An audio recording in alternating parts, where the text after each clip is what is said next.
All right, y'all, in this video, we are going to learn how to prove whether two triangles are similar. So this is going to be a little bit more formal where you're going to have to show evidence and then from that evidence, interpret what the evidence means and why that proves that two triangles are similar. And so to help us with proving, we actually have 3 similarity theorems that will guarantee that two triangles will be similar if these particular conditions are met. So in this video, we're going to talk about the 3 theorems and what their criteria means in order for the triangles to be similar.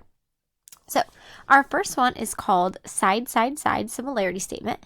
And so what side-side-side basically tells us that if the measures of the corresponding sides of the two triangles are all proportional to each other, then the figures are similar.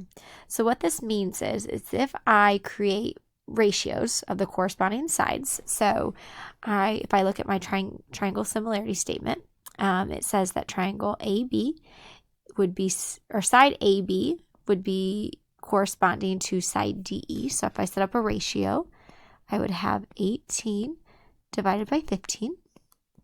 So that's this side corresponds to this side. And then I could say that side BC corresponds to side EF. So 14.4 all over 12.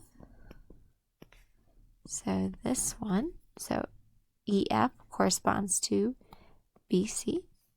And then I have side AC corresponds to side DF. So 12 over 10.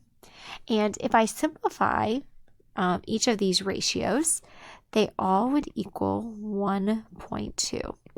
So since I showed that the 3 sides, or the 3 sets of corresponding sides, are proportional, or they have equal ratios, then I know these two triangles right here are similar by the side-side-side similarity theorem. My second similarity theorem is that if I have 2 sides of a triangle are proportional to the measures of the 2 corresponding sides of the other triangle, plus the angle that's between those 2 sides are congruent, then the figures are similar. So what this means is I'm going to highlight the 2 sides I was given in this triangle. So I was given these 2 sides and these 2 sides. I was given their measures. And the first thing you'll notice is that the angle that forms those 2 sides, angle A and angle D, they're both 57. So I know that angle A is congruent to angle D. So that's what we mean by the included angle.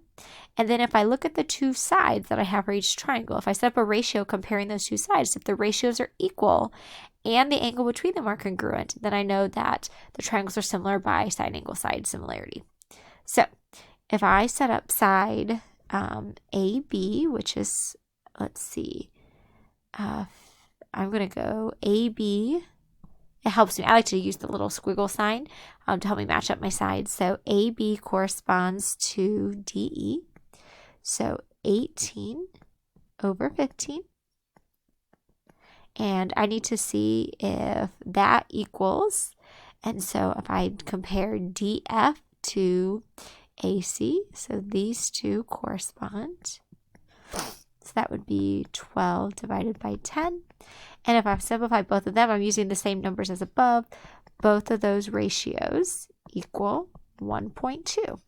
So since I have 2 proportional sides,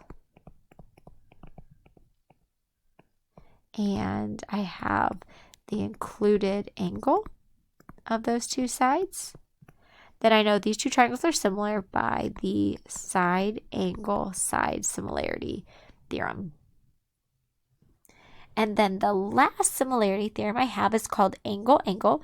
And basically angle-angle says if 2 angles of one triangle are congruent to 2 angles of the other triangle, then the triangles are similar. So if I look, I can see that angle A is congruent to angle D. And then I have angle F is congruent to angle C. And if you remember from our last unit, we know that the 3 angles in a triangle adds 180. So if I were to take and subtract 180 minus 78 minus 54. That remaining angle is 48 degrees. So when I know two of the angles are congruent to the same two angles in the other triangle, I automatically know that third angle is congruent. And so I technically only need to know that two angles are congruent in order to use the angle-angle similarity statement.